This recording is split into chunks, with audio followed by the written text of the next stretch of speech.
दिल्ली शराब घोटाला मामले में फंसे दिल्ली के पूर्व डिप्टी सीएम मनीष सिसोदिया की मुश्किलें कम होने का नाम नहीं ले रही हैं। दिल्ली हाई कोर्ट से एक बार फिर मनीष सिसोदिया को बड़ा झटका लगा है। दरअसल मनीष सिसोदिया की दूसरी बार दिल्ली हाई कोर्ट ने जमानत याचिका को ही खारिज कर दिया है। हाई कोर्ट ने सिसोदिया की सीबीआई और ईडी दोनों जांच एजेंसियों की ओर से दर्ज केस में जमानत की मांग की थी।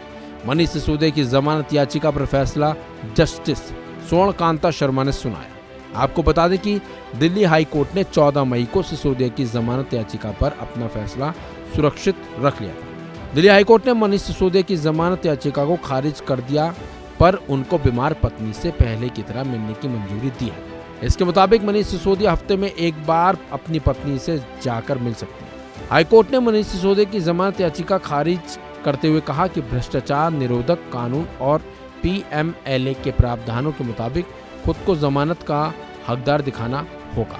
कोर्ट ने यह भी कहा कि बिना किसी उचित कारण के शराब वितरकों का मुनाफा 5 से बढ़ाकर 12% किया गया। हाईकोर्ट ने सिसोदिया की जमानत याचिका को खारिज करते हुए कहा कि इन्होंने इलेक्ट्रॉनिक सबूत नष्ट किए, अपने 2 फोन उपलब्ध नहीं करवाए और ये बहुत प्रभावशाली व्यक्ति हैं। इस आशंका से इनकार नहीं कर सकते हैं कि जमानत मिलने पर ये सबूतों और गवाहों को प्रभावित कर सकते हैं। कोर्ट ने कहा कि ये केस सत्ता के दुरुपयोग का है और आरोपी जो दिल्ली का डिप्टी सीएम था उसने पहले से तय लक्ष्य के लिए नीति बनाई। हाईकोर्ट ने कहा कि शराब नीति बनाने से पहले जनता से भी सुझाव मांगे गए, लेकिन जनता के विश्वास की उपेक्षा कर पहले से तय नीति जारी कर दी गई। उद्देश्य ऐसी नीति बनाने का था जो कुछ लोगों के लिए फायदेमंद हो और रिश्वत मिल सके। कोर्ट ने अपने आदेश में कहा कि ऐसा दिखाया गया जैसे नीति जनता के सुझाव से बनी है। यह धोखा है, जनतांत्रिक मूल्यों को भी चोट है।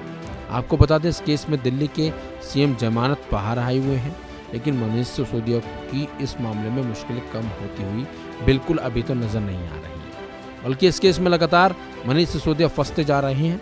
लेकिन हैरानी की बात तो यह है कि आम आदमी पार्टी इस केस को झूठा लगातार बताती जा रही है। लेकिन आपको बता दें, इस केस में कहीं ना कहीं पूरी आम आदमी पार्टी ही फंसी हुई है, जहां एक तरफ अरविंद केजरीवाल जेल से बाहर हैं अंतरिम जमानत पर और सिसोदिया जेल के अंदर ही है।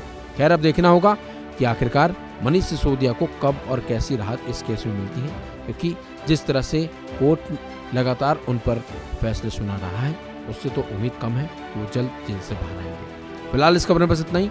अपडेट्स के लिए बने रहिए वन इंडिया हिंदी के साथ।